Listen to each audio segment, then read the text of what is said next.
So here's the same graph, but it's kind of just written so it's a little bit easier simplified.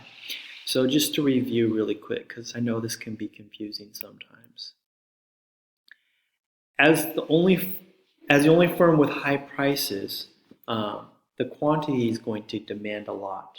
All right, and so that is the elastic part of the firm. I know this is going back to elasticity um, and inelasticity, but I think this is a great review.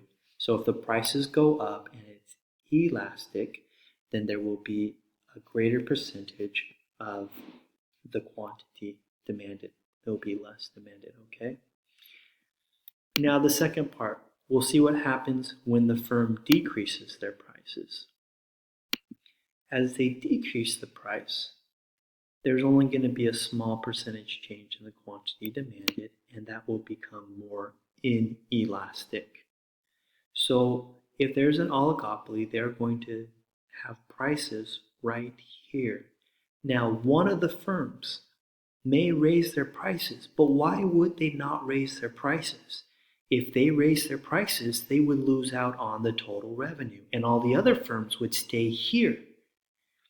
So it would make no sense for that firm to raise their prices.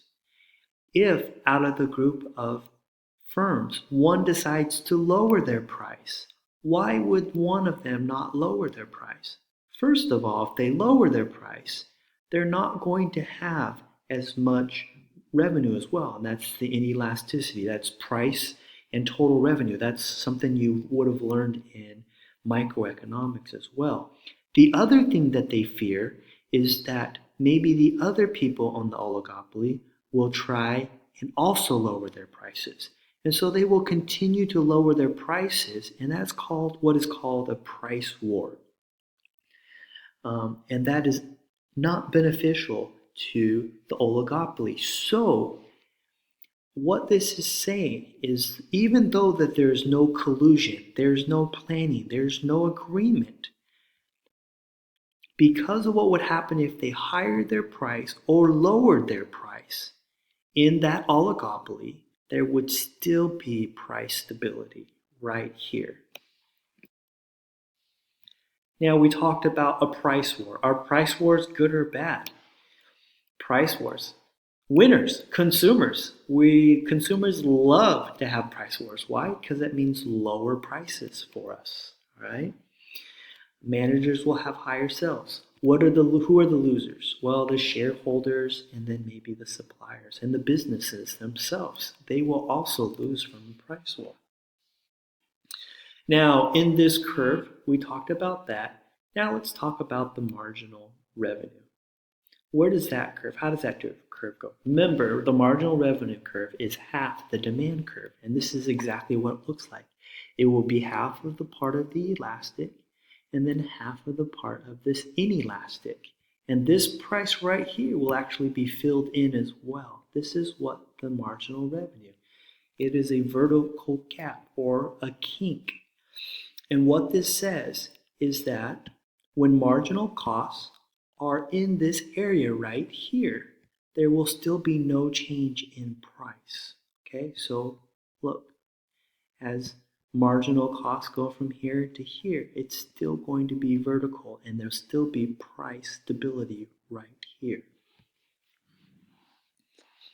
So, to sum this up, firms and oligopolies, because changing the price is harmful to the firm in an oligopoly, firms in oligopolies will usually not compete in prices. They will compete in non-price areas. Therefore, there is usually price stability in without collusion. So that's why this is called non-collusive oligopolies. Now, what does this diagram help us understand? First of all, it helps us understand that even if you do not collude, if you do not make these agreements, that there's still going to be price stability. All right? And we went over that. We understood that they're going to stay at that one price because if they raise their prices, then nobody will buy their things. If they lower their prices, the other firms will lower their prices as well, and there will be what's called a price war. The other thing that this helps us understand is all the decisions had nothing to do about what they were going to do. It had to do mostly with what other companies were going to do. They made their decisions based on other people. And the also thing that they say is that in a non-collusive or in this oligopoly, the firms are not going to compete on price. What they'll compete on instead are non-price areas. And we can give some examples at the very end. Drawbacks of the kink demand curve. First of all, it doesn't say anything about output. What if we talked about output? This all has to do about prices. We talked about prices first. We didn't talk about what happens if there's an increase or decrease of the output. Other thing, how did they come up with that price agreement? If there was no collusion and no agreement, how did they come up with that original price to begin with? Other things, it doesn't help us explain what happens to oligopolies, non-inclusive oligopolies in periods of inflation or recessions. And it also doesn't talk about the impacts of non-price competition on oligopolies as well. Here's some examples of non-price competition. Innovation, the quality of the service. People will compete with that. Instead of competing with prices, they'll say, I am going to give the best. I will give the best service. A great example we could use is Apple. We could use Apple for each one of these. Maybe they don't increase their prices, but maybe they have the best innovation. Maybe Apple has the best after service, phone service, Apple Care. Other things, they might upgrade. If you buy an Apple phone, we'll give you a free iPhone case. Other things, loyalty. A lot of people are really loyal to Apple products. Branding. Advertising for Apple is extremely great.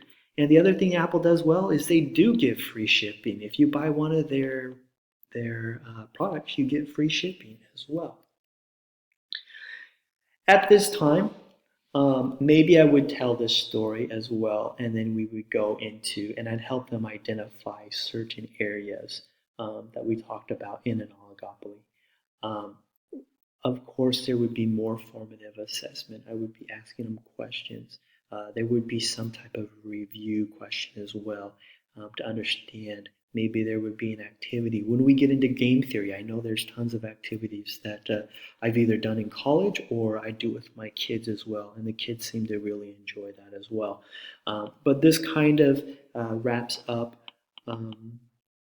my lesson. If there's any questions like that, go feel free to ask, but I appreciate your time. Thank you.